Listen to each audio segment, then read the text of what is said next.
Welcome to day 122 of our one-year Bible reading plan.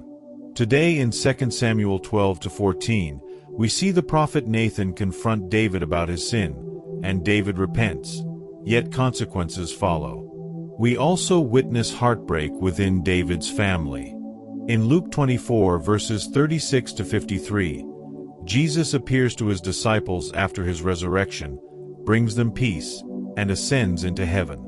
Let's dive in. 2 Samuel chapter 12. The Lord sent Nathan to David. When he came to him, he said, "There were two men in a certain town, one rich and the other poor. The rich man had a very large number of sheep and cattle, but the poor man had nothing except one little ewe lamb he had bought. He raised it, and it grew up with him and his children. It shared his food, drank from his cup, and even slept in his arms. It was like a daughter to him. Now a traveler came to the rich man, but the rich man refrained from taking one of his own sheep or cattle to prepare a meal for the traveler who had come to him. Instead, he took the ewe lamb that belonged to the poor man and prepared it for the one who had come to him. David burned with anger against the man and said to Nathan, 'As surely as the Lord lives, the man who did this must die. He must pay for that lamb 4 times over, because he did such a thing and had no pity.' Then Nathan said to David, 'You are the man. This is what the Lord, the God of Israel, says, I anointed you king over Israel, and I delivered you from the hand of Saul. I gave your master's house to you, and your master's wives into your arms. I gave you all Israel and Judah, and if all this had been too little, I would have given you even more.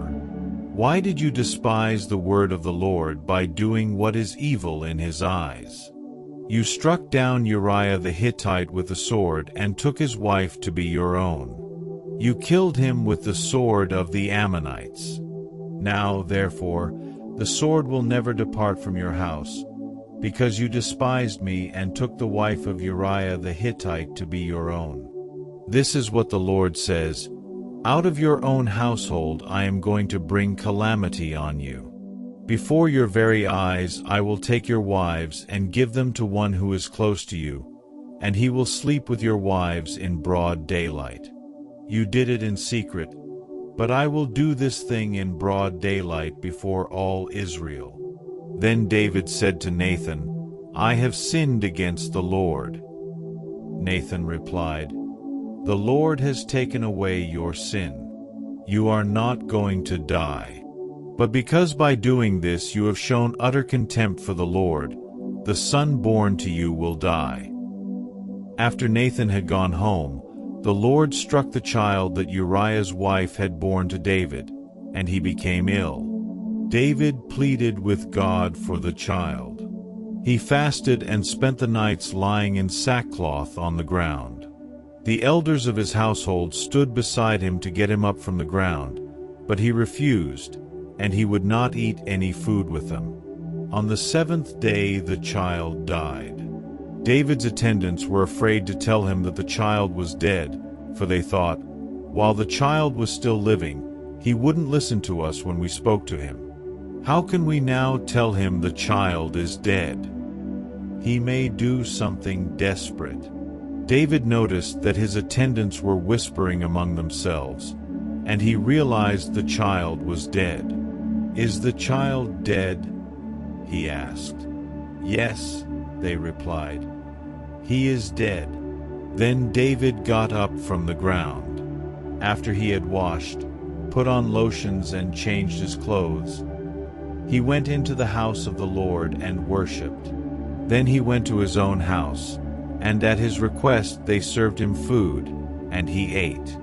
His attendants asked him, 'Why are you acting this way? While the child was alive, you fasted and wept, but now that the child is dead, you get up and eat.' He answered, 'While the child was still alive, I fasted and wept. I thought, who knows? The Lord may be gracious to me and let the child live. But now that he is dead, why should I go on fasting? Can I bring him back again? I will go to him, but he will not return to me." Then David comforted his wife Bathsheba, and he went to her and made love to her. She gave birth to a son, and they named him Solomon. The Lord loved him, and because the Lord loved him, he sent word through Nathan the prophet to name him Jedediah. Meanwhile Joab fought against Rabbah of the Ammonites and captured the royal citadel. Joab then sent messengers to David, saying, "I have fought against Rabbah and taken its water supply. Now muster the rest of the troops and besiege the city and capture it. Otherwise I will take the city, and it will be named after me." So David mustered the entire army and went to Rabbah, and attacked and captured it. David took the crown from their king's head, and it was placed on his own head. It weighed a talent of gold, and it was set with precious stones. David took a great quantity of plunder from the city and brought out the people who were there, consigning them to labor with saws and with iron picks and axes, and he made them work at brick-making. David did this to all the Ammonite towns. Then he and his entire army returned to Jerusalem. 2 Samuel chapter 13. In the course of time, Amnon son of David fell in love with Tamar, the beautiful sister of Absalom son of David. Amnon became so obsessed with his sister Tamar that he made himself ill. She was a virgin, and it seemed impossible for him to do anything to her. Now Amnon had an advisor named Jonadab son of Shimeah, David's brother. Jonadab was a very shrewd man. He asked Amnon, "Why do you, the king's son, look so haggard morning after morning? Won't you tell me?" Amnon said to him, "I'm in love with Tamar, my brother Absalom's sister." "Go to bed and pretend to be ill," Jonadab said. "When your father comes to see you, say to him, 'I would like my sister Tamar to come and give me something to eat. Let her prepare the food in my sight so I may watch her and then eat it from her hand.'" So Amnon lay down and pretended to be ill. When the king came to see him, Amnon said to him, "I would like my sister Tamar to come and make some special bread in my sight, so I may eat from her hand." David sent word to Tamar at the palace, "Go to the house of your brother Amnon and prepare some food for him." So Tamar went to the house of her brother Amnon, who was lying down. She took some dough, kneaded it, made the bread in his sight, and baked it. Then she took the pan and served him the bread, but he refused to eat. "Send everyone out of here," Amnon said. So everyone left him. Then Amnon said to Tamar, "Bring the food here into my bedroom so I may eat from your hand." And Tamar took the bread she had prepared and brought it to her brother Amnon in his bedroom. But when she took it to him to eat, he grabbed her and said, "Come to bed with me, my sister." "No, my brother," she said to him. "Don't force me. Such a thing should not be done in Israel. Don't do this wicked thing. What about me? Where could I get rid of my disgrace? And what about you? You would be like one of the wicked fools in Israel. Please speak to the king. He will not keep me from being married to you." But he refused to listen to her, and since he was stronger than she, he raped her. Then Amnon hated her with intense hatred. In fact, he hated her more than he had loved her. Amnon said to her, "Get up and get out." "No," she said to him. "Sending me away would be a greater wrong than what you have already done to me." But he refused to listen to her. He called his personal servant and said, "Get this woman out of my sight and bolt the door after her." So his servant put her out and bolted the door after her. She was wearing an ornate robe, for this was the kind of garment the virgin daughters of the king wore. Tamar put ashes on her head and tore the ornate robe she was wearing. She put her hands on her head and went away, weeping aloud as she went. Her brother Absalom said to her, "Has that Amnon, your brother, been with you? Be quiet for now, my sister. He is your brother. Don't take this thing to heart." And Tamar lived in her brother Absalom's house, a desolate woman. When King David heard all this, he was furious. And Absalom never said a word to Amnon, either good or bad. He hated Amnon because he had disgraced his sister Tamar. 2 years later, when Absalom's sheep shearers were at Baal Hazor near the border of Ephraim, he invited all the king's sons to come there. Absalom went to the king and said, "Your servant has had shearers come. Will the king and his attendants please join me?" "No, my son," the king replied. "All of us should not go. We would only be a burden to you." Although Absalom urged him, he still refused to go but gave him his blessing. Then Absalom said, "If not, please let my brother Amnon come with us." The king asked him, "Why should he go with you?" But Absalom urged him, so he sent with him Amnon and the rest of the king's sons. Absalom ordered his men, "Listen, when Amnon is in high spirits from drinking wine, and I say to you, 'Strike Amnon down,' then kill him. Don't be afraid. Haven't I given you this order? Be strong and brave." So Absalom's men did to Amnon what Absalom had ordered. Then all the king's sons got up, mounted their mules, and fled. While they were on their way, the report came to David, "Absalom has struck down all the king's sons. Not one of them is left." The king stood up, tore his clothes, and lay down on the ground, and all his attendants stood by with their clothes torn. But Jonadab son of Shimeah, David's brother, said, "My lord should not think that they killed all the princes. Only Amnon is dead." This has been Absalom's express intention ever since the day Amnon raped his sister Tamar. My lord the king should not be concerned about the report that all the king's sons are dead. Only Amnon is dead. Meanwhile, Absalom had fled. Now the man standing watch looked up and saw many people on the road west of him, coming down the side of the hill. The watchman went and told the king, "I see men in the direction of Horonaim, on the side of the hill." Jonadab said to the king, "See, the king's sons have come. It has happened just as your servant said."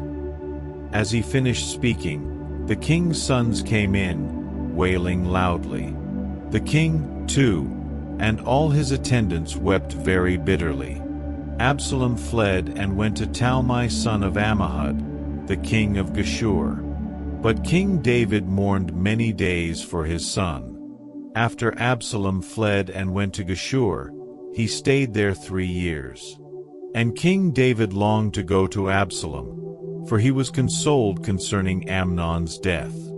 2 Samuel chapter 14.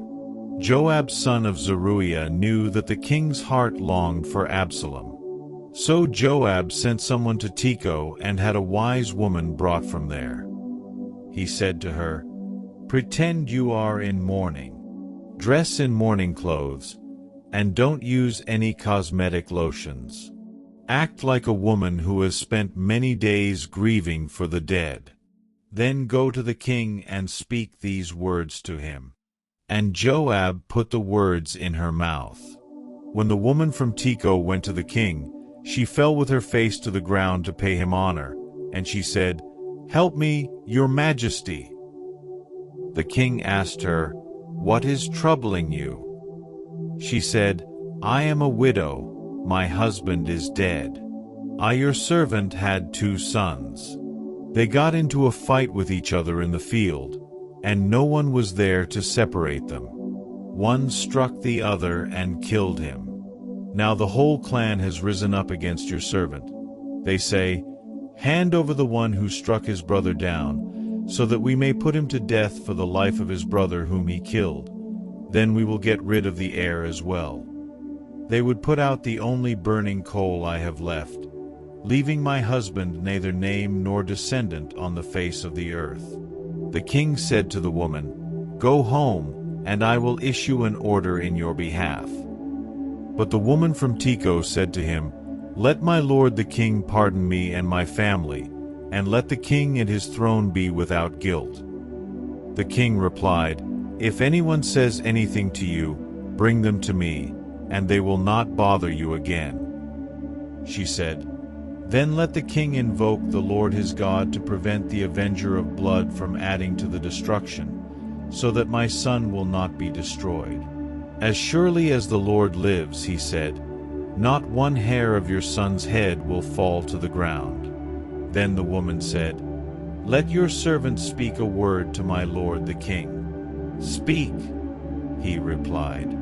The woman said, "Why then have you devised a thing like this against the people of God? When the king says this, does he not convict himself? For the king has not brought back his banished son. Like water spilled on the ground, which cannot be recovered, so we must die. But that is not what God desires. Rather, he devises ways so that a banished person does not remain banished from him. And now I have come to say this to my lord the king, because the people have made me afraid." Your servant thought, "I will speak to the king. Perhaps he will grant his servant's request. Perhaps the king will agree to deliver his servant from the hand of the man who is trying to cut off both me and my son from God's inheritance." And now your servant says, "May the word of my lord the king secure my inheritance, for my lord the king is like an angel of God in discerning good and evil. May the Lord your God be with you." Then the king said to the woman, "Don't keep from me the answer to what I am going to ask you." "Let my lord the king speak," the woman said. The king asked, "Isn't the hand of Joab with you in all this?" The woman answered, "As surely as you live, my lord the king, no one can turn to the right or to the left from anything my lord the king says. Yes, it was your servant Joab who instructed me to do this, and who put all these words into the mouth of your servant. Your servant Joab did this to change the present situation. My lord has wisdom like that of an angel of God. He knows everything that happens in the land." The king said to Joab, "Very well, I will do it. Go, bring back the young man Absalom." Joab fell with his face to the ground to pay him honor, and he blessed the king. Joab said, "Today your servant knows that he has found favor in your eyes, my lord the king, because the king has granted his servant's request." Then Joab went to Geshur and brought Absalom back to Jerusalem. But the king said, "He must go to his own house. He must not see my face." So Absalom went to his own house and did not see the face of the king. In all Israel there was not a man so highly praised for his handsome appearance as Absalom. From the top of his head to the sole of his foot there was no blemish in him. Whenever he cut the hair of his head, he used to cut his hair once a year because it became too heavy for him. He would weigh it, and its weight was 200 shekels by the royal standard. 3 sons and a daughter were born to Absalom. His daughter's name was Tamar, and she became a beautiful woman. Absalom lived 2 years in Jerusalem without seeing the king's face. Then Absalom sent for Joab in order to send him to the king, but Joab refused to come to him. So he sent a second time, but he refused to come. Then he said to his servants, "Look, Joab's field is next to mine, and he has barley there. Go and set it on fire." So Absalom's servants set the field on fire. Then Joab did go to Absalom's house, and he said to him, Why have your servants set my field on fire?" Absalom said to Joab, "Look, I sent word to you and said, 'Come here so I can send you to the king to ask, why have I come from Geshur? It would be better for me if I were still there. Now then, I want to see the king's face, and if I am guilty of anything, let him put me to death.'" So Joab went to the king and told him this. Then the king summoned Absalom, and he came in and bowed down with his face to the ground before the king. And the king kissed Absalom. Luke chapter 24, 36-53. While they were still talking about this, Jesus himself stood among them and said to them, "Peace be with you." They were startled and frightened, thinking they saw a ghost. He said to them, "Why are you troubled, and why do doubts rise in your minds? Look at my hands and my feet. It is I myself. Touch me and see. A ghost does not have flesh and bones, as you see I have." When he had said this, he showed them his hands and feet. And while they still did not believe it because of joy and amazement, he asked them, "Do you have anything here to eat?" They gave him a piece of broiled fish, and he took it and ate it in their presence. He said to them, "This is what I told you while I was still with you. Everything must be fulfilled that is written about me in the law of Moses, the prophets, and the Psalms." Then he opened their minds so they could understand the Scriptures. He told them, "This is what is written, the Messiah will suffer and rise from the dead on the third day, and repentance for the forgiveness of sins will be preached in his name to all nations, beginning at Jerusalem. You are witnesses of these things.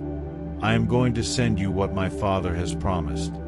But stay in the city until you have been clothed with power from on high." When he had led them out to the vicinity of Bethany, he lifted up his hands and blessed them. While he was blessing them, he left them and was taken up into heaven. Then they worshipped him and returned to Jerusalem with great joy.